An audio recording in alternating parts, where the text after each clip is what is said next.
여러분, 7편지가 전달된 교회들은 지리적인 순서로 연결되어 있습니다. 그러니까 반모섬에서 가장 가까운 이제 에베소로 오죠. 그리고 에베소를 시작으로 둥그렇게 시계 방향을 따라서 이 북쪽에는 서머나, 그 다음에 버가모, 두아디라, 사데, 빌라델비아, 그리고 마침내 라오디게아 방향으로 이동합니다. 여러분, 이 교회에 보내는 편지는 바로 이 길을 따라서 전달되었죠. 로마 제국의 우체국은 이 최신 업무를 위해서 정기적으로 이 도시들을 순회했습니다. 이 7도시를 연결하는 편리한 도로가 있었기 때문에 7교회를 여행하는 것은 크게 어려운 일이 아니었습니다. 자, 여러분, 이 에베소의 이름의 뜻은 바람직한 그런 뜻을 가지고 있는데요. 그 사도시대의 그 선교적인 열성, 그리고 교리적인 정통성, 그리고 도덕적인 순결, 이런 것들로 특징 주어졌기 때문에 정말 첫사랑의 교회, 처음 사랑의 교회로 불릴 만큼 아주 바람직한 교회였습니다. 여기 이 교회 역사가인 필립 샤프는 이 기독교 역사를 7시대로 구분을 했는데요. 첫 번째는 사도시대, 그리고 환란과 핍박의 시대, 그리고 교회와 국가의 타협 시대, 그리고 중세시대, 종교개혁시대, 개신교 정통주의 시대, 그리고 세계 선교 시대로 이렇게 7개의 이 중요한 기간으로 나누고 있습니다. 여러분, 기독교 역사를 7시대로 아주 잘 구분해 놓은 건데요. 여기에 7교회가 딱 들어맞게 됩니다. 여러분, 요한계시록이 미래에 일어날 일을 미리 보여주신 책이기 때문에 7교회들은 그 시대뿐만 아니라 요한의 시대부터 세상 끝날 때까지 일어날 그런 각 시대의 교회들의 특성을 아주 예언적으로 보여주고 있습니다. 자, 여기 보면요. 이처럼 에베소는 31년부터 100년까지, 그러니까 1세기의 초대 교회를 대표하고요. 그리고 서머나는 100년부터 313년까지 2, 3세기에 박해받는 교회, 그리고 버가모는 313년부터 538년까지 4, 5세기에 타협하는 교회, 그리고 두아디라는 538년부터 1517년까지의 이 중세교회, 그리고 사대교회는 1798년까지 15세기에서부터 18세기에 이르는 종교개혁의 시대, 그리고 빌라델비아는 1844년까지 이 18세기 말과 19세기의 재림운동과 세계 선교의 시대, 그리고 라오디게아는 마지막 때의 교회의 예언적인 관점에서 이렇게 초점을 맞추고 말씀해주고 있습니다. 여러분이 각 교회를 구분하는 이러한 시대적인 연대는 사도시대부터 세상 종말 때까지 7단계의 구분을 위해서 필요하긴 한 것입니다만, 그렇다고 해서 1년의 오차도 없는 딱 여기 절대적인 연대다, 이것이 정확한 연대다, 너무 그렇게 생각할 필요는 없습니다. 하지만 각 시대를 마감하고 또 새로운 시대를 새롭게 시작할 수 있도록 특징 있는 아주 특별한 사건들이 그 해당 연도에 일어나기 때문에 이 연도에 이 정확성을 부여할 수는 없지만 그래도 시대별로 구분 짓기에는 매우 유용하리라고 봅니다. 자, 여기 간단히 살펴보면요. 서문학교회 시대는 이제 313년에 끝나게 되는데 313년에 무슨 일이 있었습니까? 200여 년 동안 계속되어 온 이 기독교에 대한 박해가 드디어 로마 황제 콘스탄티누스의 그 밀라노 칙령으로 드디어 박해 시대가 끝나고 기독교의 자유가 오게 됐죠. 뿐만 아니라 이 콘스탄티누스는 그 박탈한 그리스도인들의 재산들을 다 돌려주고 성직자들에게 군대 면제, 각종 세금 면제, 여러 이 세제 혜택들을 이제 주게 됩니다. 그리고 538년은 이제 교황의 권력이 확립되어서 어두운 중세 암흑 시대가 펼쳐지게 되고요. 여기 또 1517년은 루터의 종교개혁으로 인해서 새로운 시대가 펼쳐지게 되지요. 자, 그러니까 이렇게 이 기독교 역사의 새로운 그 시대마다 아주 특별한 사건들이 있었기 때문에 물론 여기에 있는 이제 7시대의 구분들이 정확하게 이 연도다 이렇게 시작하고 끝난다라고 정하는 것은 무리가 있을 수는 있겠습니다만, 자, 그러면 이제 에베소 교회인데요. 에베소 교회는 AD 31년부터 100년까지죠. 우리 계시록 2장 1절부터 한번 읽어보도록 하겠습니다. 에베소 교회 사자에게 편지하기를 오른손에 7별을 붙잡고 7금초대 사이에 다니시는 이가 가라사대.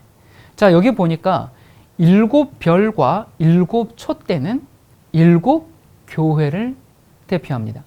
그러니까 역사적으로는 사도시대, 그러니까 그리스도의 승천 이후부터 이 마지막 사도인 요한이 죽을 때까지의 시대의 그 교회에 대한 메시지입니다. 여러분, 에베소는 반모섬에서 약 한 96km 정도 떨어진 곳에 위치해 있고요. 그리고 이제 아까 보았듯이 이 대순환로의 출발지입니다. 이 한때는 로마 제국의 아시아의 그 도청 소재지가 될 정도로 이 에베소는 아시아의 속주 중에서 가장 크고 으뜸 가는 도시였습니다. 이 대도시 에베소는 정치 또 상업 그리고 이교의 중심지로서 아시아의 빛, 아시아의 첫 번째 도시다, 그렇게 불렸습니다. 이 에베소는 아주 국제적인 무역 항구였습니다. 그래서 항상 선박으로 꽉 차 있었고요. 거리는 나라에서 여러 나라에서 온 사람들로 붐비는 그런 상업의 중심지였습니다. 모든 아시아에서 온 물건들이 다 이곳에 모였다가 전부 유럽으로 다시 실려갔고, 또 유럽에서 온 물건들은 이곳에 와서 온 아시아로 다 팔려 나갔습니다. 제가 오래전에 에베소를 다녀온 적이 있는데요. 에베소는 현재 그 터가 아주 폐허가 되어 있습니다. 그래서 지금은 그저 그냥 성지 순례 유적지 정도로 그렇게 남아 있는데, 거기에 보면 잘 보존된 원형극장이 있는데, 이 원형극장이 24,500개의 좌석을 구비하고 있다고 그래요. 그리고 이제 그 두란노 소원 자료로 알려진 셀수스 도서관, 그리고 화려한 기념 건물과 광장, 그리고 대규모의 목욕탕, 수세식 화장실, 이런 것들이 이 고대 에베소가 얼마나 번영하던 도시였던가를 우리에게 잘 말해주고 있습니다. 여러분, 에베소는 그 유방이 많은 다산의 여신, 그 헬라인들은 아뎀이라고 부르고요, 또 로마인들은 다이애나라고 부르는 그 여신의 고향입니다.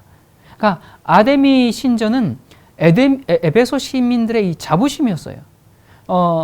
이 아데미 신전은 120년에 걸쳐서 건축해가지고요, BC 480년경에 완성이 되었는데, 우리가 이 사도행전에 보면 온 아시아와 천하가 광신적으로 그 여신을 숭배한 그 기록을 우리가 볼 수가 있습니다.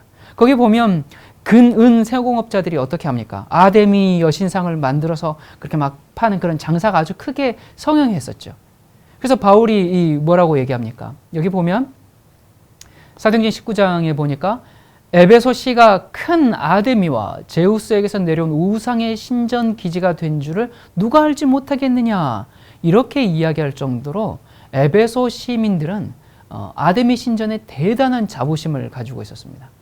그런데 이 바울 때문에 그런 이 은세공업자들이 어떻게 됐어요? 뭐 장사를 못하게 됐어요. 아주 큰 타격을 받게 됐죠. 그러니까 상인들이 막 소요를 일으키게 되는 이야기를 우리가 아주 잘 알고 있죠. 자, 여기 그 아데미 신전은 100세개 대리석을 깎아서 19m 높이의 기둥 127개를 이오니아식 그 양식으로 이렇게 세웠고요. 그리고 거기에 금테를 둘렀고 길이가 130m나 되었습니다. 그리고 이 아데미 신전이 늪지대에 거대한 구조물로 세워졌기 때문에 이것은 고대 세계의 7대 불가사의 중 하나였습니다. 자, 그러다가 결국은 이제 기원 후 AD 262년 고트족의 침입으로 그만 불에 타고 말았지요. 여기 신전 안에는 아데미 신상이 세워져 있었고요.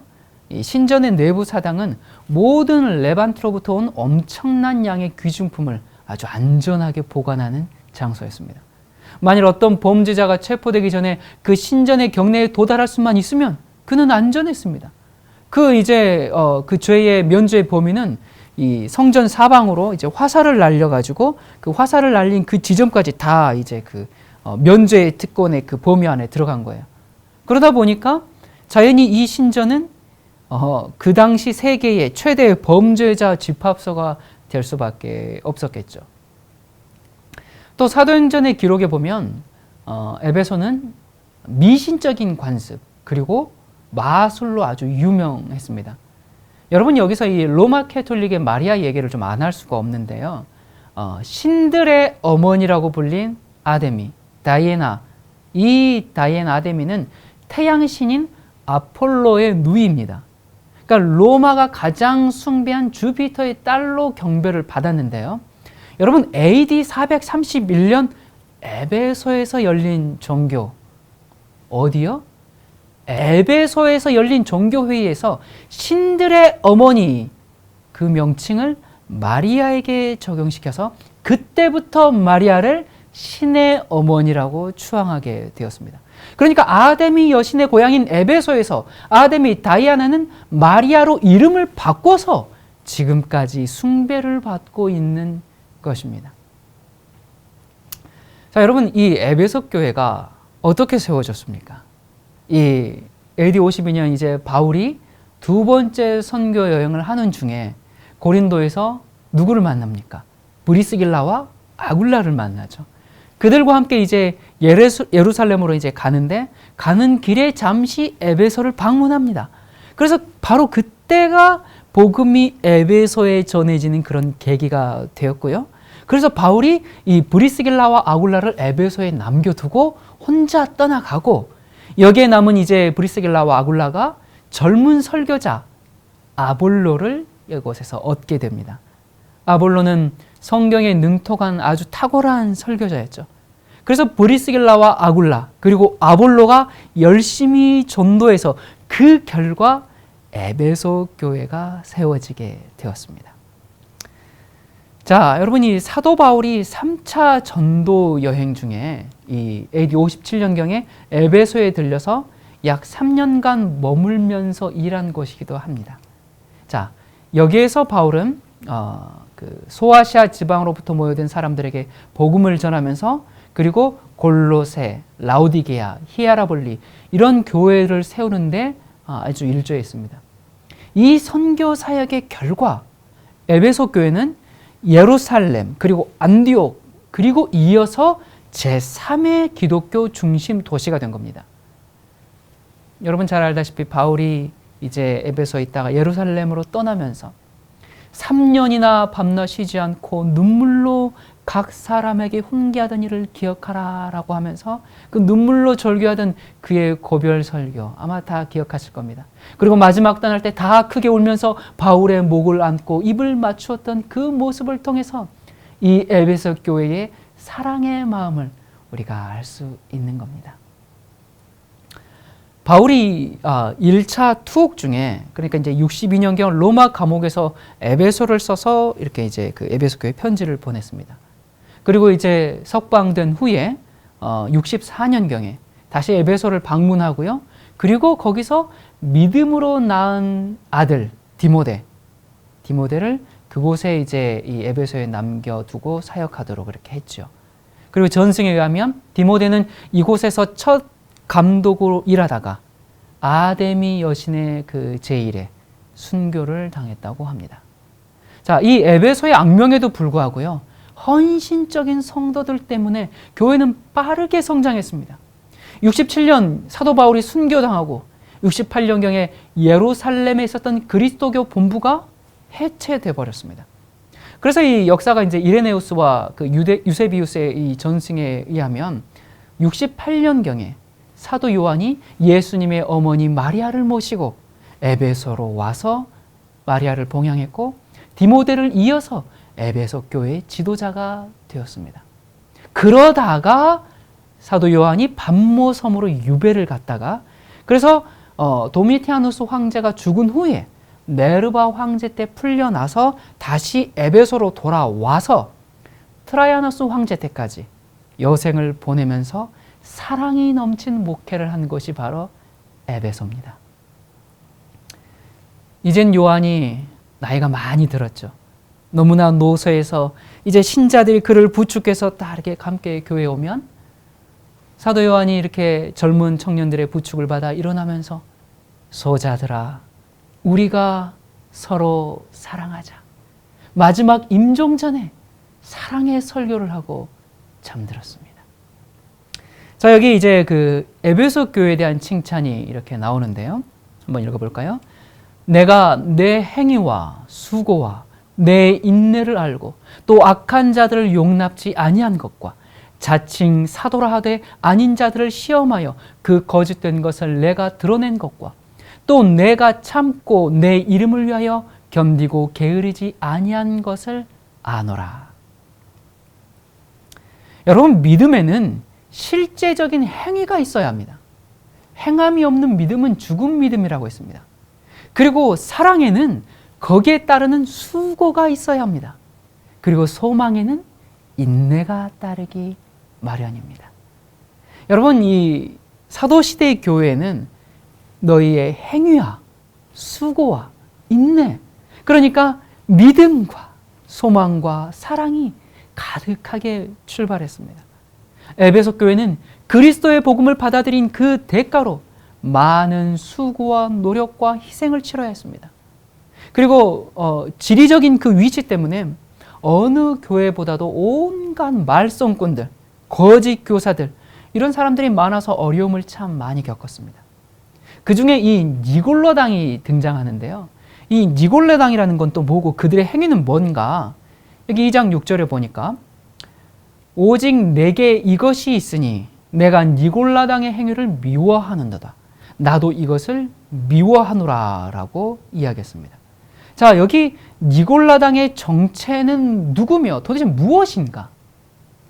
여러분, 사도 요한의 제자인 폴리캅 그리고 그의 제자인 이레네우스의 기록에 의하면 사도행전 6장에 나오는 초대교회의 7집사 중에 한 명이 바로 니골라라고 이야기를 하고 있습니다. 여기 읽어볼까요? 온 무리가 이 말을 기뻐하여 믿음과 성령이 충만한 사람 스데반과 또 빌립과 브로고와 니가노르와 디몬과 바메나와 유대교에 입교한 안디옥 사람 니골라를 택하여. 자, 여기 니골라가 나옵니다. 그러니까 니골라 당은 안디옥의 니콜라우스를 따르는 그 무리들을 일컫는 사람들이죠. 그러니까 그들은 믿음과 행위의 그 순결성과 순수성을 파괴하는 아주 위협적인 존재였습니다. 여러분, 에베소 교회의 무리를 일으켰던 이 니골라 당은 에베소 교회로만 끝나는 게 아니라 버가모 교회까지 침투해서 이제 많은 지지자들을 얻게 됩니다. 이 버가모 교회 보낸 편지에 보면 니골라 당은 발람의 교훈을 따르는 그런 자들로 언급이 됩니다. 그런 그룹들과 이제 연결이 되어 있어요. 니콜라우스는 헬라어로 백성을 정복하는 자라는 그런 의미고요. 발람이라는 히브리어는 백성의 파멸을 의미합니다. 그렇기 때문에 이 니콜라우스는 히브리어인 발람의 헬라어 번역이다 그 말입니다. 그렇게 볼 수 있다 그 말이에요. 자, 이 니골라당과 발람의 교훈은 동일한 죄악을 퍼뜨리고 있었습니다. 우리가 이 민수기 31장에 보면 발람은 이스라엘 백성들 사이에 이제 그 우상 숭배와 음행을 선동한 자였죠. 그러니까 이스라엘 군대에 이제 대항해서 싸울 수 없음을 깨달았을 때 어떻게 합니까? 모압왕 그 발락이 하나님께서 이제 이스라엘을 버릴지도 모르고 자기가 이스라엘을 정복할 수도 있겠다, 그런 희망으로 이스라엘을 저주하기 위해서 선지자 발람을 고용했습니다. 그런데 발람이 어떻게 했어요? 이스라엘을 저주하는 대신에 발람의 입에서는 그냥 축복의 말이 막 흘러나온 겁니다. 그러자 이 이스라엘을 저주할 수 없다는 것을 깨닫고 이 선지자 발람이 어떻게 합니까? 이스라엘 백성을 유혹해서 죄짓게 하려고 성적 부도덕과 모압 신들에게 바쳐진 그런 음식을 먹는 이교 축제들을 이용하라고 발락에게 이제 권해 줍니다. 마찬가지로요, 소아시아에 살았던 이 그리스도인들, 이 로마 제국의 이제 식민지였던 이 시민들의 의무 중 하나가 바로 이방 신전의 축제에 참여해야 하는 거였습니다. 그리고 축제에 참여를 거부할 경우에 사회적 격리와 모욕과 또 여러 가지 경제 제재라는 고통이 따르게 됐죠. 이 아시아의 그리스도인들은 이교 축제와 관련해서 두 가지 문제에 직면했습니다. 첫 번째는 우상에게 바쳐진 음식을 먹을 것인가? 자, 일반적으로 이교 축제에 참여하면 기본적으로 수호신에게 바쳐진 고기가 그 주를 이룬 음식이었죠. 그리고 축제는 종종 온갖 부도덕한 행위로 끝나게 되었습니다. 그래서 이교 축제와 관련한 이 두 번째 문제가 바로 신전매춘이었던 거죠. 그것은 당연한 이교의 관습이었습니다. 그러다 보니까 사회에서 어떤 경제적인 또 정치적인 사회적인 지위를 원한다면 누구든지 이러한 종교적인 요구를 받아들여야 했습니다. 자, 아시아의 그런데 이 그리스도인들은 이런 문제들을 취급함에 있어서 아주 이제 그 확연히 둘로 나뉘어지게 되었죠. 그러니까 이교 축제에 참여한다는 것은 믿음을 타협한다라는 그런 의미가 되는 겁니다. 그래서 우상에게 바쳐진 음식과 또 모든 시민들의 의무였던 그 신전 매춘을 금지한 그 예루살렘 회의의 결정을 순종해서 따른 사람들이 있었는가 하면 다른 한편으로는 타협을 지지한 사람들도 있었습니다. 그러니까 그런 방종을 허용하는 가르침과 그러한 음행들은 바로 이 버가모의 발람당과 두아디라 교회의 악한 여인 이세벨의 전형적인 특징입니다. 이 두아디라 교회 이세벨은 그리스도인들로 하여금 부도덕을 행하게 하고 또 우상들에게 바쳐진 음식을 먹게 하고 했었죠. 자, 이 니골라당, 발람의 교훈을 따르는 자들, 이세벨, 이 세 그룹은 타협을 조장하는 이 세 거짓 교사를 가리킵니다. 그래서 이들은 아시아의 여러 교회에 많은 해를 끼쳤습니다. 그리스도인의 자유를 그리스도인의 방종으로 전락시켰죠. 자, 니골라당이 에베소 교회를 어지럽히기 전에 사도 바울이 이미 에베소 교회에 미리 이렇게 경고를 했었습니다. 내가 떠난 후에 흉악한 이리가 너희에게 들어와서 그 양떼를 아끼지 아니하며 또한 너희 중에서도 제자들을 끌어 자기를 쫓게 하려고 어그러진 말을 하는 사람들이 일어날 줄을 내가 아노니. 자, 여러분, 이 니골라당은 초대교회의 지식을 추구하는 영지주의의 한 이단 종파였습니다. 그러니까 니골라당 때문에 에베소, 버가모, 두아디라 이 세 교회가 어려움을 당했습니다. 이 니골라당의 주장 중에 한 가지는 은혜와 복음의 시대가 도래해서 복음이 십계명을 폐했기 때문에 더 이상 계명에 얽매일 필요가 없다. 그러니까 즉 십계명 폐지론을 주장했습니다. 여러분, 요한은 이런 주장에 대해서 저를 아노라 하고 그의 계명을 지키지 아니하는 자는 거짓말하는 자요 진리가 그 속에 있지 않다라고 이야기했습니다. 그러니까 계명을 우습게 여기는 사람들을 거짓말장이라고 부르는 것은 아주 강력한 표현이죠. 예수께서도 산상설교에서 뭐라고 말씀하십니까? 나더러 주여 주여 하는 자마다 천국에 다 들어갈 것이 아니요 다만 하늘에 계신 내 아버지의 뜻대로 행하는 자라야 들어가리라. 그렇게 말씀하지 않으셨습니까? 여러분, 우리가 이런 말을 들으면 정신을 가다듬게 됩니다. 특별히 오늘날 많은 신자들과 교회가 오직 믿음 하면서 십계명을 다 지키는 사람이 어디 있느냐, 한둘 쯤은 지키지 않아도 된다, 그렇게 말하는 모습을 보면 더욱 그렇습니다. 여러분 아시겠습니까? 오늘날 현대 기독교회에 니골라당의 교훈이 설교단상에서 가르쳐지고 설교되고 선포되고 있습니다. 신학대학에서 가르쳐지고 있습니다. 여러분, 이 얼마나 기독교의 신앙을 깨트리는 위험한 주장입니까? 그런 교회에 사도 요한은 단호히 말합니다. 그런 거짓말을 당장 그쳐라. 여러분, 에베소 교회는 진리에 굳게 서서 십계명을 옹호하고 그들과 결코 타협하지 않고 그런 주장을 단호하게 물리쳤습니다. 주님께서 이것을 칭찬하셨습니다. 니골라당은 자칭 그리스도인다라고 말하면서 우상의 제물을 먹는 것을 개의치 아니했고 음란한 생활을 하는 것도 묵인했습니다. 그리고 발람의 세속적인 교훈과 이세벨의 거짓 교훈을 추종하기를 결코 주저하지 않았습니다. 그냥 이 세상의 환경에, 주어진 환경에 적당하게 타협하며 살도록 권하는 이 니골라당의 가르침은 교회의 정체성을 파괴시키는 아주 위협적인 것이었습니다. 여러분, 기독교가 세상을 변화시켜야지 세상이 기독교를 변화시켜야 되겠습니까? 자, 그런데 이 에베소 교회에 향한 이 책망이 있습니다.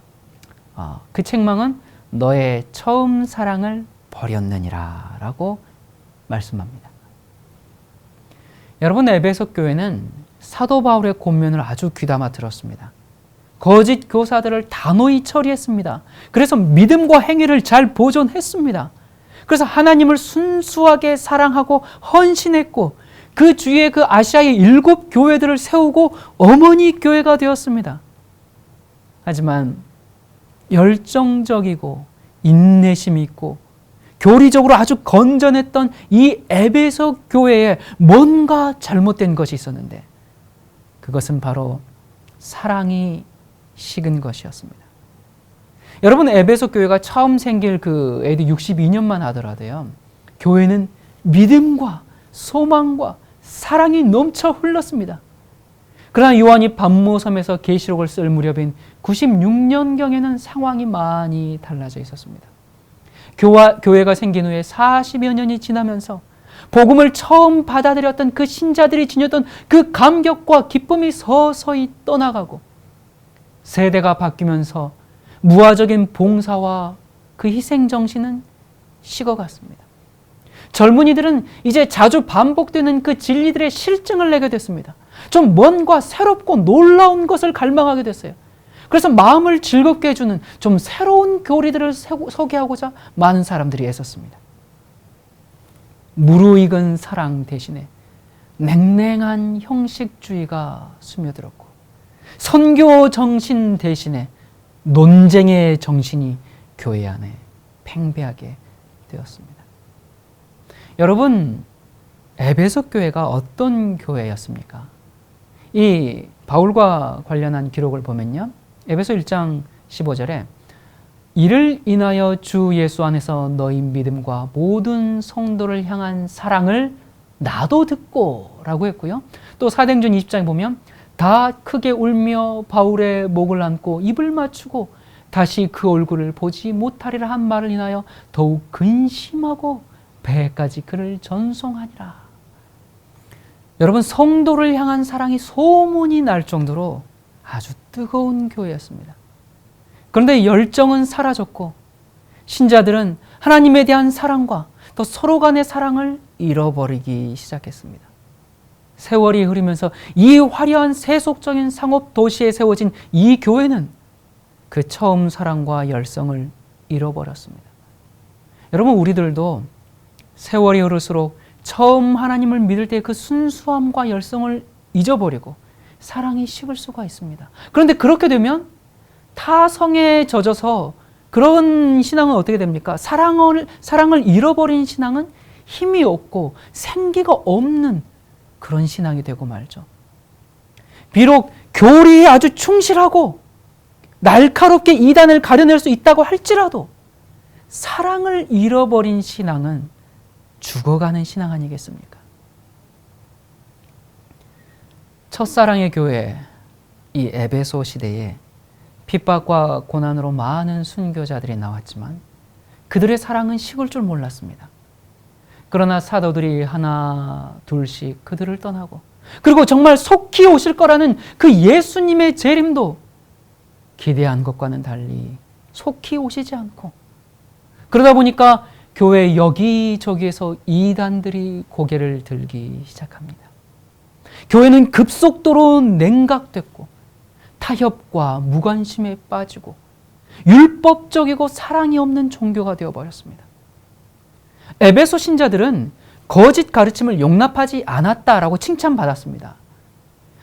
이단을 다루고 교리적으로는 건전치 못한 자들을 징계함에 있어서 그들은 가혹하고 비판적이고 흠잡기를 좋아했습니다.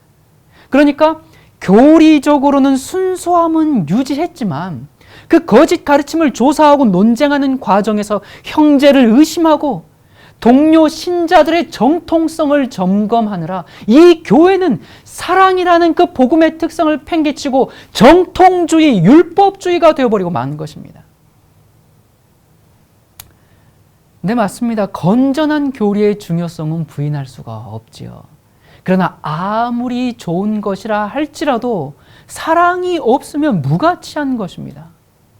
에베소 신자들은 이 건전한 교리, 열정적인 헌신, 수고, 이걸 매우 강조했습니다. 정통성을 매우 강조했습니다. 아주 좋은 결정이었어요.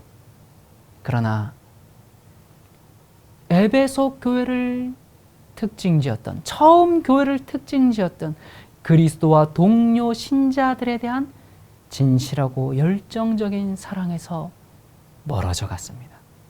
교회가 정통을 추구하느라, 정통을 고수하느라 사랑을 나타내기를 포기하는 것은 아주 치명적인 것입니다. 여러분, 교회 안에 사랑을 대체할 수 있는 것은 아무것도 없습니다. 교리적인 순수함을 유지하려는 노력은 칭찬할 만한 것이지만 그것을 위해서 사랑을 포기하는 것은 결코 바람직한 일이 아닙니다.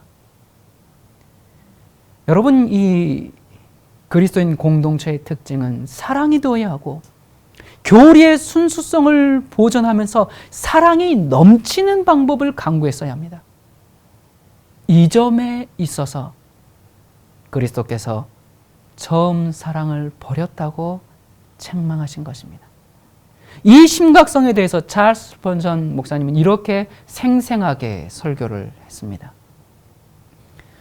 처음 사랑을 버렸느니라. 그게 뭐 그렇게 심각합니까? 라고 어떤 사람들은 말합니다. 그것은 모든 것 가운데 가장 심각하게 나쁜 것입니다. 왜냐하면 교회는 그리스도의 신부이기 때문입니다. 신부가 사랑에 실패한다는 것은 모든 것에 실패하는 것이기 때문입니다. 아내가 나는 남편에게 순종하기는 하지만 사랑하지 않는다라고 말한다면 그것은 결혼의 생명을 상실하는 것입니다. 교회가 그 마음속에 사랑을 가지지 못하거나 사랑이 식어져 간다면 교회로서 존재할 이유가 없는 것입니다. 여러분, 우리의 형편은 어떻습니까? 처음 복음을 듣고 진리를 깨달았을 때 그 형언할 수 없었던 감격과 헤아릴 수 없었던 기쁨, 그때 그 단순한 신앙과 열심은 지금 어디 갔습니까? 처음 하나님의 사역에 부름받던 때에 그 나 같은 자를 불러주신 하나님의 은혜에 대한 그 겸허한 마음, 내 시간과 내 모든 열정을 주님만을 위해 바치기로 했던 그 헌신은 어디 갔습니까? 천신만고 끝에 대학에 합격해서 처음 입학하던 때 그 가슴 벅찬 감사, 중병이나 죽을 고비를 갓갓으로 넘기고 구사일생으로 살아난 뒤에 눈물을 흘리면서 제 헌신을 다짐하던 그 간절한 기도, 뜻밖의 은혜를 입고 너무 감격해서 어쩔 줄 모르며 어린아이처럼 부르던 그 찬송, 오랜 소원이 이루어져 갓 결혼하고 새로운 가정을 꾸몄을 때 그 애틋한 마음, 그때 그 신앙, 그 사랑, 그 열심, 그 감사, 그 헌신, 그 감격이 지금은 다 어디 갔습니까? 바로 우리가, 바로 내가 그 처음 사랑을 버린 에베소 교회 신자가 아닐까요? 하나님께 대한 사랑만이 아니라 피차에 대한 사랑도 상실해버리고 말았습니다. 자기만을 소중히 여기고 있으면서 가장 높아지기 위해 애쓰고 있지는 않습니까? 예수님은 이런 에베소 교회에 세 가지 처방을 하십니다. 그러므로 어디서 떨어진 것을 생각하고 회개하여 처음 행위를 가지라. 기억하라. 회개하라. 첫사랑을 가지라. 여러분, 여기 보면 첫 번째 기억하라라고 있습니다. 과거의 아름답고 바람직했던 상태를 기억할 때 비로소 지금의 처지에 대해서 슬퍼하고 돌이켜야 하겠다는 생각을 가지게 됩니다. 타향에서 돼지를 치던 탕자도 아버지 집에서 살던 그 행복했던 옛날을 기억하고 스스로 돌이켜 아버지에게 갈 수 있었습니다. 여러분, 하나님께서 우리를 어떻게 인도해 오셨고 어떻게 은혜를 베풀어 여기까지 오게 했습니까? 우리는 절대 과거를 잊어서는 안 됩니다. 망각이 선물이긴 하지만 하나님의 역사를 잊어버리는 것만큼 우리가 두려워해야 할 일은 없는 것입니다. 우리는 계속적으로 기억해야 합니다. 여러분, 기억한다고 하는 것은 단순히 과거를 회상하는 것을 말하는 것이 아닙니다. 마음에 품어서 과거를 새롭게 하고 그것을 현재에 적용하는 것을 의미합니다. 그리고 두 번째, 회개하라 라고 했습니다. 나를 향한 하나님의 그 인도를 기억하면 거기에서 내가 얼마나 멀리 떨어졌는지를 알고 그리고 돌이키게 됩니다. 단번에 마음과 생각을 고치고 그 길에서 돌아서라는 겁니다. 회개는 삶의 전 방향을 전격적으로 바꾸는 것을 말합니다. 그것은 현재의 지금 상황을 단호하게 깨뜨리는 것입니다. 지금 그대로 머물러 앉아 있어서는 안 된다, 그 말입니다. 그리고 세 번째, 처음 행위를 가지라라고 말씀하셨습니다. 기억하고 회개하면 사랑을 가지게 됩니다. 여러분, 회개의 증거는 하나님 사랑과 그리고 동료 신자들에 대한 그 사랑으로 껄지어진 헌신으로 돌아가는 겁니다. 그러니까 처음 사랑을 꽃피웠던 그 행위로 다시 돌아가라, 그 말입니다. 여러분, 사랑이 떠난 가정은 무덤이 되죠. 그리고 결국 가정법원에서 이혼으로 끝나는 현실에 이를 수밖에 없습니다. 회개에서 처음 행위를 가지라라는 이 호소의 말씀은 오늘날 우리에게도 주신 말씀입니다. 우리가 처음 그리스도인이 되었을 때 그 순수했던 믿음과 열성을 한번 생각해 봅시다. 여러분, 우리가 지금이 오히려 처음 믿을 때보다 못하다, 그런 말을 자주 들을 수 있는데요.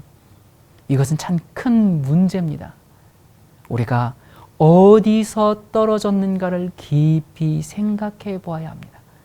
참된 신앙이란 날이 가면 갈수록 더욱 신선해지고 더욱 감격스러워지는 상태를 말합니다. 그리스도인은 사랑해야 하고 또 다른 한편으로는 순종해야 합니다. 복음의 사랑적 측면을 지나치게 강조함으로 순종적인 측면을 쉽사리 간과할 수 있습니다.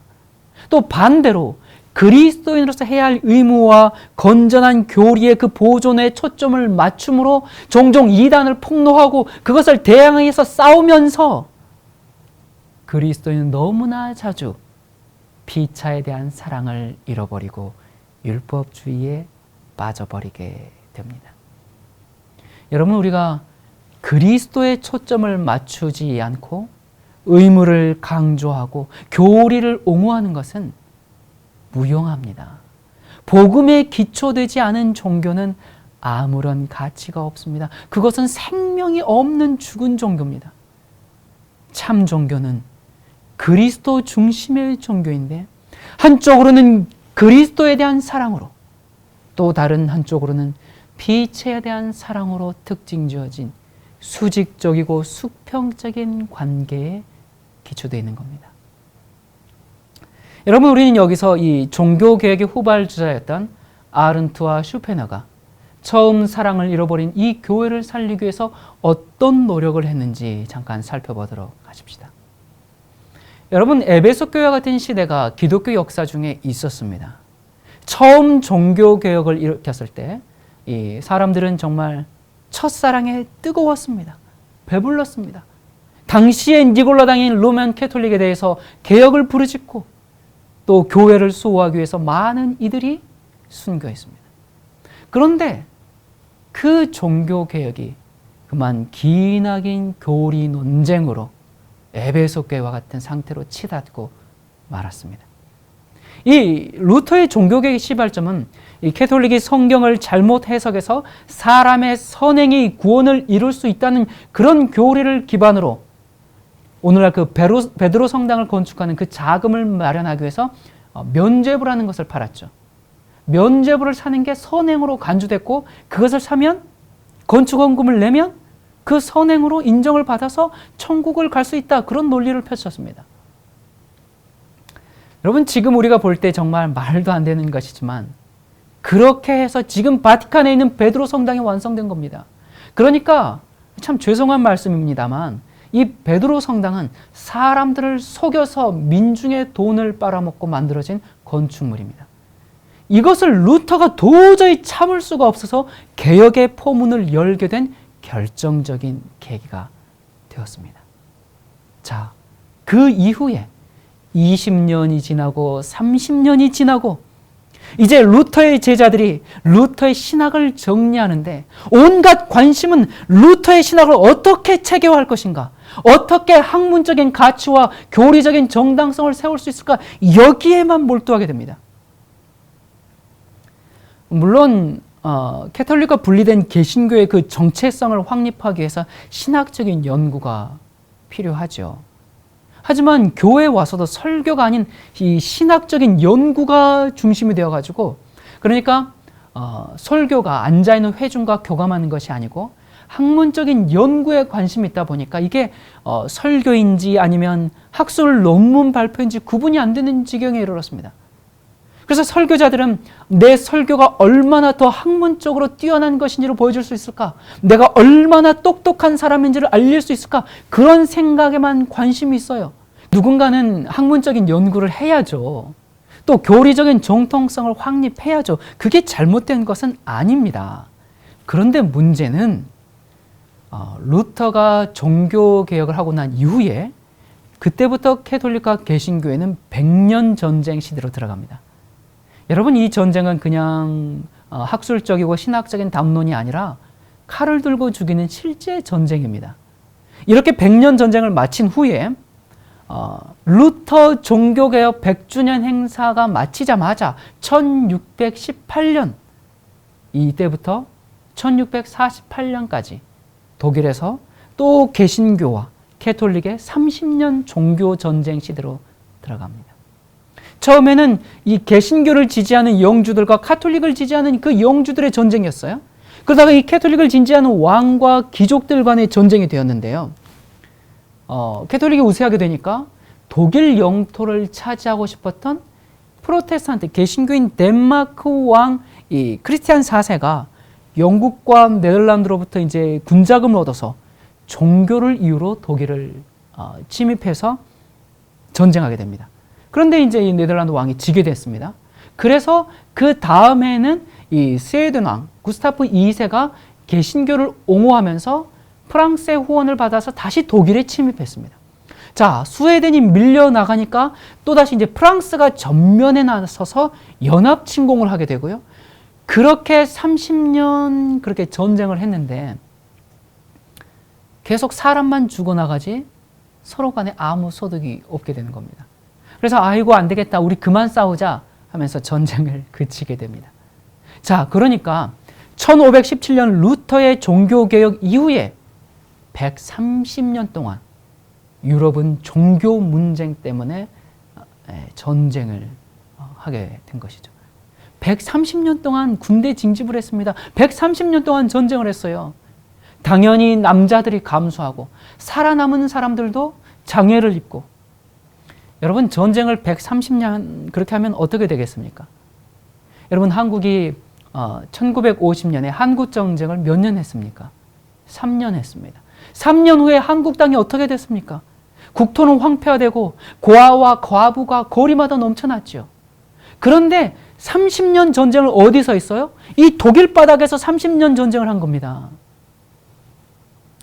여러분 지금도 남편 없이 혼자가 된 아내가 자녀를 키우고 이렇게 생활하기가 쉽지 않은데 그때 당시에 남편 잃고 또 고아와 과부가 된 사람들이 얼마나 생계가 막막했겠습니까? 그래서 이런 여성들은 몸을 팔 수밖에 없는 그런 비참한 형편에 이르게 됩니다. 또 그 당시가 농경사회인데요. 130년 동안 전쟁을 하게 되면 농사를 누가 짓겠습니까? 농사 짓는 사람 다 군대 끌려가고 부녀자들이 어렵게 농사 지으면 상대편이 와서 다 빼앗아 가고 이렇게 되니까 농사가 다 망하게 돼요. 먹고 살 길이 없어요. 사회가 완전히 무너지게 됩니다. 독일의 기반이 이렇게 완전히 무너져서 이게 회복되는데 약 300년 정도가 걸립니다. 그러니까 19세기 중반 비스마르크에 의해서 독일이 통일되기 전까지는 정말 한때는 신성 로마 제국이라는 그 명성이 부끄럽게 유럽에서 가장 가난한 나라가 되고 맙니다. 자, 여러분, 이제 이런 상황에서 사람들이 교회에 왔습니다. 남편을 잃었습니다. 부모를 잃었습니다. 먹고 살 길이 없고 사는 게 막막합니다. 또 언제 전쟁이 나서 죽을지 모릅니다. 그런 상황에서 하나님의 위로를 기대하고 딱 교회에 왔는데 목사들과 신학자들은 이런 상황을 방관하고 그냥 학문적이고 이론적인 교리적인 신앙 논쟁만 하고 있는 겁니다. 예를 들어 루터가 아프다라고 말했을 때 이 아프다는 것은 몸이 아픈 것이냐, 마음이 아픈 것이냐, 정신이 아픈 것이냐, 그렇다면 몸과 마음이 분리될 수 있는 것이냐, 이 아픔의 어원적 정의는 무엇이냐, 라틴어로는 어떻게 이해됐고 헬라어와 히브리어는 어떻게 정의됐고 그것의 정의는 무엇인가. 사실 이것은 슬픔을 대신한 감정의 표현이지 실제 육체의 고통을 말하는 것은 아니다. 그렇다면 슬픔과 아픔의 본질은 무엇이고 고통은 육체적 한계성에 국한되는 것인가? 그렇다면 천사는 감정이 있는가? 그렇다면 아픔도 느끼는가? 영적 존재인 천사가 느끼는 아픔은 정신적인 감정에 국한되는 것인가? 여러분, 이렇게 끝이 없는 인간론, 천사론, 무슨 론 하면서 떠들고만 있는 것입니다. 뿐만 아니라 루터파와 또 개혁파 간의 첨예한 신학 논쟁. 이러다 보니까 자연히 경건이 쇠퇴하고 열정이 사라지고 처음 사랑이 식어져 버리게 된 겁니다. 그저 무늬만 기독교인, 일주일에 하루 예배만 드리러 들락날락거리는 신앙이지 신자나 불신자나 차이가 없는 시대가 되어버린 것입니다. 이런 상황에서 이게 기독교인가? 성경에서 말하는 예수님의 가르침이 이런 것인가? 그런 것을 생각하는 문제의식을 가진 사람들이 생기기 시작합니다. 그래서 요한 아렌트가 이 진정한 기독교라는 책을 저술하게 되고요. 이 독일의 경건주의 운동을 시작하게 됩니다. 이 아렌트의 저서는 독일뿐만 아니라 17세기, 18세기, 19세기까지 이 경건주의자들에게 대단한 영향을 미치고요. 그래서 당시 개신교에서 성서 외에 두 번째로 많이 보급되어 읽혀질 만큼 사랑을 받게 되었습니다. 당시 교회에서는 성경을 읽고 찬송하고 기도한 후에 폐회할 때는 아른트의 글을 읽고 헤어질 정도로 영향을 끼쳤습니다. 영국의 요한 웨슬리에게 영향을 끼쳤고요. 미국의 신앙 대부흥의 바로 모태가 바로 아른트의 사상이었습니다. 이 진정한 기독교라고 한 말의 의미는, 그러면 진정한 기독교, 그러면 지금 있는 기독교는 뭐라는 겁니까? 그러니까 학문적인, 교리적인, 신학적인 것에 심취되어 있는 이 메마른 기독교는 짝퉁이라는 겁니다. 명품 기독교는 따로 있다라는 겁니다. 여러분, 원래 기독교는 하나님에 대한 사랑과 이웃에 대한 사랑을 핵심으로 갖고 있다, 그거죠. 아른트는 신자들이나 목회자들 할 것 없이 윤리적인 타락과 불경건에 아주 통탄했습니다. 단지 입술로만 그리스도를 고백하고 실제로는 마음에도 없는 신앙 고백, 행동으로 나타나지 않는 그런 고백, 그런 것에 대해서 정면으로 반대한 것입니다. 그러면서 뭐라고 얘기하냐면요, 죄로 상실된 하나님의 형상이 인간의 영혼 안에 재현되는 것을 최고의 가치로 삼고 개혁운동을 일으키게 됩니다. 여러분, 그의 모토가 뭐라고요? 이게 중요한 핵심이기 때문에 제가 다시 언급하겠습니다. 아른트는 죄로 상실된 하나님의 형상이 인간 안에 재현되는 것을 최고의 가치로 삼았다, 그 말입니다. 그러니까 하나님의 형상이 우리의 성품으로 재현되어야 한다라는 것입니다. 어떻게 재현시키는가? 당시 신학은 철학적이고 사변적이었습니다. 사랑에 대해서 열심히 정의는 내렸어요. 그런데 문제는 사랑을 실천하지 않는 교회였습니다. 여러분, 사랑은 머리로 하는 것이 아니죠. 나는 당신을 사랑한다고 늘 생각하고 있습니다. 여러분, 그게 뭔데요? 사랑은 그렇게 생각만 하고 나는 저 사람을 사랑한다 이론으로 정립하고 있는 게 아니라 사랑은 가슴으로 하고 행동으로 나타나는 것이죠. 아른트는 현재 기독교는 기독교가 아니다라고 했습니다. 기독교는 사랑이어야 하는데 그 사랑은 가슴과 행동으로 하는 것인데, 그리고 사랑하는 성품을 통해서 교회에서 배우도록 양육해야 한다면서 거룩 운동, 경건 운동을 일으키게 됩니다. 그냥 신자 한 사람이 그 개인이 사랑하며 살아야 한다, 그걸 말하는 것뿐만 아니라 교회가 신자들을 거룩한 삶의 방향으로 가르치고 양육해야 한다라고 호소했습니다. 아른트는 이렇게 얘기했습니다. 삶을 바꾸지 않는다면 진정한 기독교는 영원히 사라질 것이다. 그러면서 자기를 부인하고 자신의 의지를 죽이고 세상을 사랑하는 것으로부터 마음을 정결케 하고 겸손과 침착함과 은혜의 맛을 보는 것과 영원히 하나님과 하나가 되는 방법을 소개했습니다. 여러분, 당시 대다수의 기독교인들의 그 믿음은 삶을 변화시키는 능력이나 열매를 맺게 하는 그런 힘 있는 신앙과는 거리가 멀었습니다. 그래서 아른트는 이렇게 호소합니다. 교회에 남아있는 것이라고는 복음이라는 타이틀과 명목상의 기독교일 뿐이다. 의의 열매는 어디에 있는가? 진정한 기독교인을 만들 수 있는 살아서 움직이는 믿음의 증거는 어디에 있는가? 진정한 회개가 있는가? 형제가 어디에 있는가? 만일 우리가 삶을 바꾸지 않는다면 결과적으로 진정한 기독교는 우리들 가운데서 영원히 사라져 버릴 것이다. 여러분, 저는 이 아른트의 호소를 오늘 우리에게 다시 반복하고 싶습니다. 만일 우리가 삶을 바꾸지 않는다면 결과적으로 진정한 기독교는 영원히 사라져버리고 말 것입니다. 루터가 기독교 교리에 있어서 개혁자라고 한다면 요한 아른트는 기독교 삶에 있어서 개혁자였습니다. 그러나 개혁자의 길은 항상 고독한 법이죠. 진정한 기독교 1권을 출판하자마자 이 기득권에 있는 많은 목회자들로부터 비판을 받고 결국 목회직을 사직하게 됩니다. 여러분, 그들의 비판이 뭐였을까요? 오늘날 교회는 뭐라고 아른트에 항변하고 있습니까?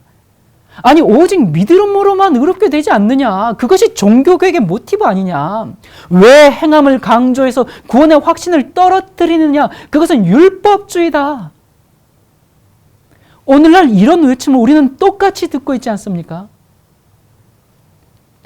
여러분, 그런데 오직 믿음으로만 의롭게 된다는 이 종교개혁의 메시지는 당시의 죄로 인한 고통을 선행과 성지순례, 면죄부를 통해서 구원을 찾으려고 했던 그 캐톨릭의 지배 아래 놓여있던 사람들 향한 것이었습니다.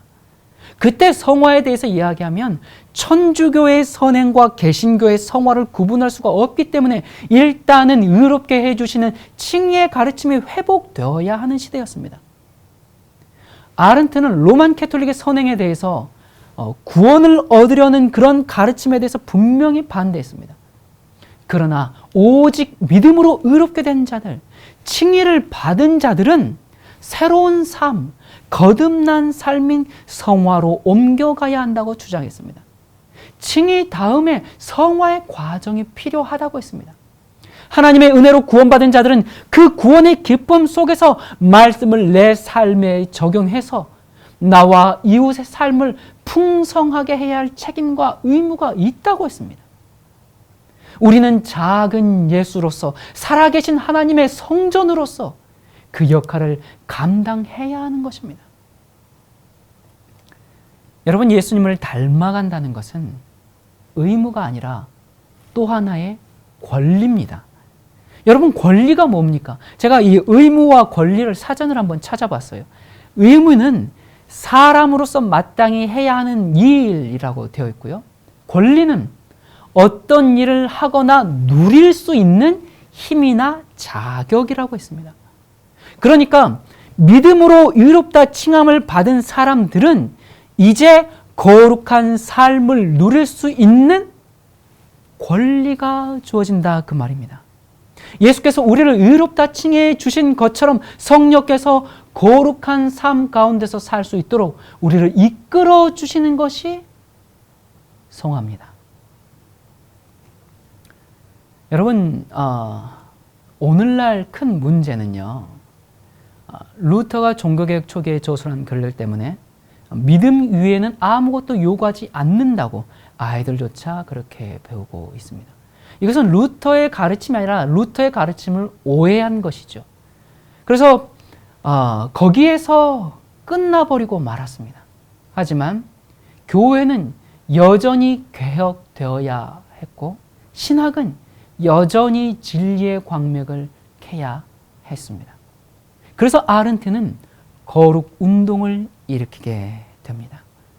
그런데 오늘날 현대 기독교회는 어떻게 됐습니까? 종교개혁 초창기로 전부 역주행해버리고 말았습니다. 여러분은 아른트의 지적을 보면서 무슨 생각이 드십니까? 오늘날 교회의 모습이 심각한 수술이 필요했던 1600년대 그 종교개혁 이후의 독일교회 모습 같지 않습니까? 아른트는 기독교의 중심은 사랑이고 그 사랑을 키워내는 것이 교회가 해야 할 일이라고 했습니다. 그것이 교회의 존재 이유라고 했습니다. 기독교는 우리 안에 있는 하나님의 형상을 재현하고 키워내는 것이 기독교라고 주장했고 이것이 잠들어 있는 독일 목회자들에게 큰 도전을 주게 됩니다. 맞아. 우리가 완전히 사변적인 논쟁에만 치중했어. 지금 기독교의 이 종교개혁은 실패했거나 일탈했는데 루터가 완성하지 못한 그 종교개혁을 다시 완성해야 해. 그러면서 사람들이 일어나기 시작했습니다. 이때 아른트에게 영향을 받은 사람이 제2의 종교개혁자, 경건주의의 아버지라고 불리는 필립 야콥 슈페너입니다. 이 슈페너는 사소하고 불필요한 그런 신학적 논쟁을 버리고 거듭남에 근거한 윤리적인 실천을 해야 한다는 것을 강조하면서 거룩 운동을 일으켰습니다. 이 슈페너가 아른트의 책을 읽으면서 이것이 정말 명품 기독교구나. 이것이 진정한 기독교구나. 이것이 진짜 기독교구나. 그 생각을 하게 됩니다. 그러다가 이제 이 아른트가 자신의 설교집에 서문을 써달라고 슈페너에게 부탁을 하게 돼서 슈페너가 서문을 썼는데요. 그 서문이 일약 군중의 관심을 집중시키게 됩니다. 사람들이 그 서문만 읽고도 가슴이 뜨거워진 겁니다. 그래서 서문만 따로 내자. 그래서 경건한 열망, 피아 데지데리아라는 책을 출판하게 됩니다. 그 책이 바로 이 책인데요.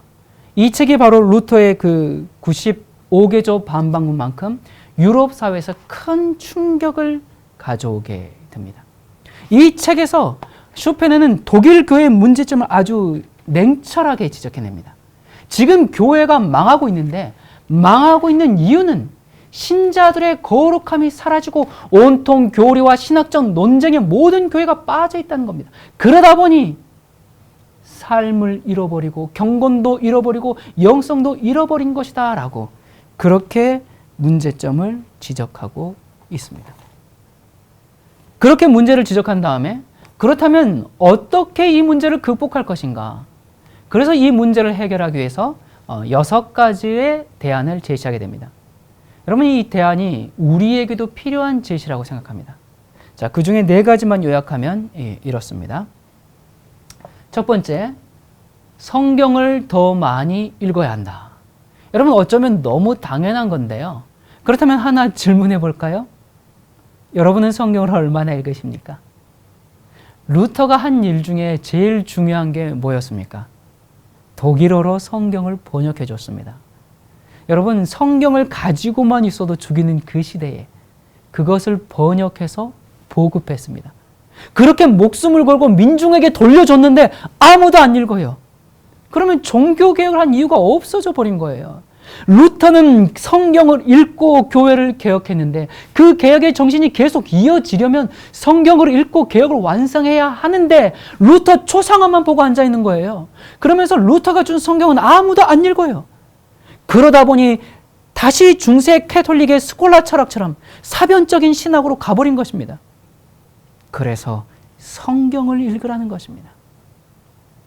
두 번째는 신자들 개개인이 영적인 제사장임을 깨달아야 한다는 것입니다. 여러분, 루터가 강조한 것 중에 하나가 바로 뭐였죠? 만인 제사장 아닙니까? 이 말은 그저 수동적으로 교회만 왔다 갔다 하지 말고 목사님이 말씀하셨으되 하면서 자신의 영생을 목사들에게 맡기지 말고 우리가, 여러분이 스스로 영적 제사장이라는 사실을 깨닫고 말씀을 스스로 찾아 먹어야 한다는 것입니다. 여러분, 이것이야말로 정말 오늘날 기독교에 필요한 가르침이 아니겠습니까? 목사님이 저기 이단이야 그러면 네 해서는 안 된다 그 말입니다. 목사님이 여러분의 구원을 책임져 주지 않습니다. 그리고 세 번째, 지식에 그치지 말고 행동과 실천으로 이어져야 한다라고 이야기합니다. 이게 바로 슈페너의 키스톤입니다. 그러니까 사람들이 나는 성경 100도겠다, 나는 어느 대학 출신이고 정통 신학을 공부했고 하면서 지식 자랑을 하는데 그게 다 쓸데없다 그 말입니다. 성경을 많이 알면 뭐합니까? 이론이 아무리 좋으면 뭐합니까? 그것이 적용될 수 없으면 의미가 없는 것입니다. 진정한 기독교가 되려면 사변적이거나 교리적으로 만족하지 말고 삶으로 그것을 증거해내야 한다는 것이 슈페너의 강력한 도전이었습니다. 그리고 네 번째, 신학 논쟁을 삼가고 사랑으로 서로 관용하라라는 것이었습니다. 그 당시 신학자들이나 목사들이 걸핏하면 신학과 교리를 가지고 정통인의 이단인의 신학 논쟁에 빠져 있었습니다. 서로 자기들이 옳다고 하고 서로 상대방이 틀렸다고 해요. 그렇게 해서 이 이론과 이 지식의 싸움이 결국은 감정 싸움으로 번지고요. 결국 사랑을 잃어버리고 딱딱한 교리만 남아있는 그런 상태가 되어버린 것입니다. 물론 우리가 현저한 이단에 대해서, 니골라당의 가르침에 대해서 논쟁해야죠. 논쟁뿐입니까? 전쟁도 해야죠. 그렇게 교회를 지켜야죠. 그렇게 진리를 고소해야죠. 하지만 정말 지켜야 하는 진리의 말씀이 아닌 것들로 신학 논쟁을 할 때가 더 많습니다. 그래서 슈페너는 그것이 우리를 분열시키지 말고 사랑으로 용납하는 법을 배우라라고 호소한 것입니다. 이것이 바로 슈페너가 처음 사랑을 잃어버린 기독교를 향한 대안이었습니다. 사실 이것만 제시한 것이 아니라 설교만으로는 사람이 부족하기 때문에 경건의 모임이라는 그룹을 만들게 됩니다. 그러니까 교회 안 가고 집에 혼자 앉아서 인터넷으로 설교만 듣는 것으로는 사람이 변화되기 어렵다는 것입니다. 물론 골라먹는 재미가 좋긴 하죠. 그러나 그렇게 해서는 성장하지 않는다 그 말입니다. 교회가 필요하고 뿐만 아니라 당신은 교회 가서 이제 예배만 참석하고 이제 내가 기독교인이 됐다, 크리스천이 됐다 그렇게 생각했는데 그게 신앙생활의 전부였거든요. 그런데 그때만 그렇습니까? 지금도 그렇지 않습니까? 그런데 이 슈페너가 일주일에 그런 식으로 한 번 설교 듣는 것으로는 사람이 변하지 않는다 그 말입니다. 그래서 예배 외에 그리스도의 사랑을 실천하는 모임을 만들었습니다. 그리고 성경을 함께 읽고 나누는 오늘날 큐티 같은 그런 모임을 이제 만들기 시작합니다. 그리고 성경이 단순히 지식이 아니라 하나님께서 우리의 삶을 인도해 주시는 삶의 지침서로 성경을 대하면서 읽도록 안내했습니다. 그래서 이제 예배 외에 여러 경건한 모임을 만들어서 운영하게 됐는데 바로 이것이 오늘날 교회에서 예배 외에 성경 공부나 기도회나 각종 소그룹 모임들 이런 것들이 바로 경건주의자였던 이 필립 야콥 슈페너가 시작한 것입니다. 그러니까 대중적 설교만으로는 변화되기 어렵기 때문에 작은 그룹들, 셀 모임이 있어야 한다는 겁니다. 그것이 교회 안에 작은 교회, 에클레시올라 인 에클레시아, 교회 안에 작은 교회를 만들라는 것입니다. 그 훈련이 경건 시간이 되고 또 사랑을 실천하며 거룩함에 이르는 그런 양육이 돼야 한다는 겁니다. 그리고 슈페너는 자기와 뜻이 맞는 그 저기 골짜기 시골에 있는 사람들을 불러서 도시로 다 파견합니다. 왜? 그 일을 확산시키라고요. 저기 지리산 꼭대기에 살고 있으면 자기 혼자만 경건해지지 교회를 변화시킬 수 없기 때문에. 여러분, 시골 생활은 축복입니다. 할 수만 있으면 시골 생활을 해야 합니다. 하지만 시골에 살면서 도시로 나와서 전도를 해야지 시골에서 도만 닦고 있는 것이 경건이 아닙니다. 우리는 경건을 수도 생활로 오해하는 경우가 많습니다. 자, 여러분, 이제 그 아른트는요, 경건주의의 개척자고 슈페너는 경건주의의 아버지로서 오늘날 우리 시대에 필요한 책망과 권면 그리고 해결 방법까지 제시해 주었습니다. 그래서 이 슈페너의 경건주의 운동은 종교개혁을 완성하려는 운동이었고요. 초대교회의 삶을 본받으려는 운동으로 평가받고 있습니다. 여러분, 오늘날 현대 기독교회가 에베소 교회와 같이 그런 상태가 되지 않으려면 이 두 사람의 호소를 귀담아 들어야 하지 않겠습니까? 에베소 교회에 대해서 이렇게 경고합니다. 만일 그리하지 아니하고 회개치 아니하면 내가 내게 임하여 내 촛대를 그 자리에서 옮기리라. 촛대를 옮긴다라고 했습니다. 여러분, 이 말씀은 세 가지 명령, 기억하라, 회개하라, 회복하라, 이 말씀에 순종하지 않았을 경우에 이르러 온 결과입니다. 이건 위협이 아니라 빛의 근원이신 그리스도와 사랑의 연합을 회복하지 못하면 이르게 되는 자연적인 결과입니다.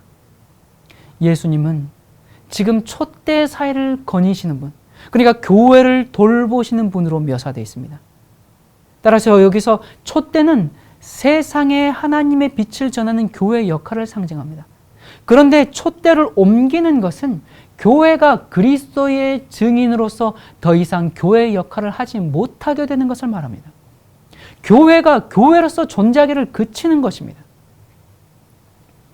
고대 이스라엘이 세상에 하나님의 빛을 증거하는 증인으로 부름을 받았지만 그 증인의 사명을 포기했을 때 빛을 전달하는 역할을 그들에게서 거두시고 교회로 옮기셨습니다. 이제는 이스라엘이 아니라 교회가 세상에 그리스도의 빛이 되도록 부름을 받았습니다. 그런데 만일 교회가 빛을 발하지 아니하면 이스라엘이 그 역할을 빼앗긴 것처럼 교회도 그것을 잃어버릴 것입니다. 아, 우리는 남은 교회다. 우리는 진리 교회다. 우리는 마지막 일꾼들인데, 우리는 11시 일꾼들인데. 예수님은 너희는 세상의 소금이니 소금이 만일 그 맛을 잃으면 무엇으로 짜게 하리요? 후에는 아무 쓸데없어 다만 밖에 버리고 사람에게 밟힐 뿐이니라 라고 말씀하셨습니다. 여러분, 에베소 교회도 하나님의 사랑과 구속을 증거하는 증인의 사명을 받았습니다. 그러나 그 교회는 정통을 고수하기 위해서 애를 쓰고 이단들과 완강하게 대항하다가 사랑을 포기하고 말았습니다. 그것은 증인의 역할, 촛대의 역할, 소금의 역할을 포기하는 것과 다를 바 없는 것입니다. 교리 논쟁에만 휩싸여서 사랑을 포기하는 교회는 더 이상 교회로 존재할 가치가 없는 것입니다. 그런데 이러한 에베소 교회의 모습이 현 시대 기독교의 경험 가운데 반복되고 있지 않습니까? 에베소 교회에 보내는 서신은 에베소에만 보내는 것이 아닙니다. 오늘날 우리에게도 동일하게 그 편지가 도착했습니다. 봉투를 뜯고 내용을 읽어보니 어디서 떨어진 것을 생각하고 회개하여 처음 행위를 가지라. 만일 그리하지 아니하고 회개치 아니하면 내가 내게 임하여 내 촛대를 그 자리에서 옮기리라 라는 말씀이 이 편지에 기록되어 있습니다. 오늘날 현대 기독교회는 지금 어떤 상태에 있을까요? 아직 기억하고 회개하고 회복할 교회가 있는 것일까요? 아니면 촛대가 이미 옮겨져 버렸을까요? 여러분, 교회가 세상을 비추는 빛으로서의 역할을 감당하고 있지 않다면 교회는 더 이상 교회가 아닙니다. 한때 아시아의 빛으로 불렸던 이 찬란한 에베소가 지금은 바다에서 10km나 물러난 그런 황량한 늪지대에 불과합니다. 이런 에베소의 모습이 이렇게 상세하게 묘사되어 있습니다. 에베소는 현재 사람의 그림자도 찾아볼 수 없을 정도로 황폐한 곳에 지나지 않는다. 한때 교역으로 유명했던 대중심지의 거대한 시장에는 지금 울타리도 두르지 않고 누가 돌아보지도 않은 채 잡초만 무성한 버려진 밭으로 밖에는 보여지지 않는다. 제1의 도시로서의 면모를 뽐내던 그 도시 위에는 정적과 늪지의 독한 냄새 그리고 죽음이 드리워져 있었다. 여러분, 이 모습은 회개하여 처음 행위를 가지지 못한 채 그리스도와 인연이 끊어져서 사랑과 빛의 촛대가 떠나가 버린 그런 개인과 교회와 세상의 결과가 어떠함을 이 에베소 교회가 말없이 웅변해주고 있는 역사의 현장입니다. 이 에베소 교회에 주어진 예언은 그 당시의 교회뿐만 아니라 현 시대를 살고 있는 우리 그리스도인들에게도 많은 교훈을 주고 있습니다. 우리의 영적인 상태를 살펴볼 때 어떻습니까? 혹시 예수님께서 내가 처음 사랑을 버렸구나 그런 책망을 받을 상태에 있지는 않습니까? 우리의 마음속에 진정으로 예수님을 사랑해서 참된 회개와 굴복과 그리고 그 사랑이 동기가 되어 행하는 그런 순종이 나타나고 있습니까? 우리는 어떤 부분을 세상과 타협하고 있습니까? 사랑이 없는 종교활동, 이것은 예수님 당시의 유대인들의 멸망의 원인이었고 또 오늘날의 많은 기독교인들의 멸망의 원인이 될 것입니다. 하나님에 대한 사랑 때문이 아니라 자신을 사랑하는 마음이 종교활동의 동기가 되고 있습니다. 여러분, 예수님의 그 사랑이 없이 행해지는 모든 종교 생활과 행위들, 금식이나 기도, 엄숙하고 화려한 예배, 열렬한 집회, 또 외형적인 겸손, 남의 이목을 끄는 희생적인 활동, 이 모든 것은 무의미한 것들이고 하나님 앞에서 가증한 것들입니다. 우리 자신의 행위로는 결코 구원을 살 수가 없습니다. 여러분, 사랑으로 역사하는 믿음이 없는 신앙생활은 아무것도 아닙니다. 신자들 사이에 성품과 생애의 변화가 그렇게도 드문 이유는 하나님과의 사랑이 지속되지 않기 때문에 그렇습니다. 과거에 하나님을 만나는 그런 경험을 했다 할지라도 그 사랑의 경험을 지속시키지 못하고 잃어버렸기 때문에 마음속에 그리스도의 사랑이 내재하실 때 저절로 이루어지는 그러한 생애의 변화나 성품의 열매가 맺히는 그런 장성한 믿음의 분량까지 이르지 못한 것입니다. 예수님의 사랑 안에서 자아가 완전히 포기될 때만 주님께서 우리를 새로운 피조물로 만드실 수 있습니다. 그리스도의 사랑이 우리에게 새로운 생명을 불어넣어 줄 것입니다.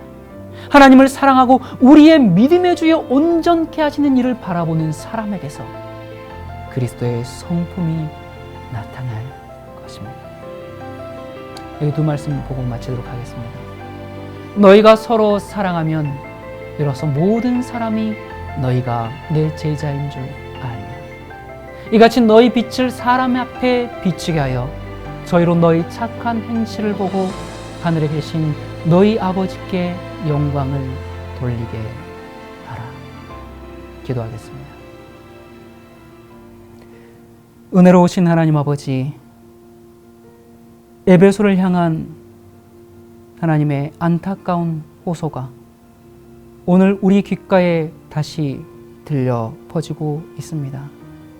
주의 말씀을 기억하여 우리가 회개하고 처음 사랑을 회복하여 참된 그리스도인 신자로 살아갈 수 있도록 힘을 더하여 주시옵소서. 예수님의 이름으로 간절히 기도드립니다. 아멘.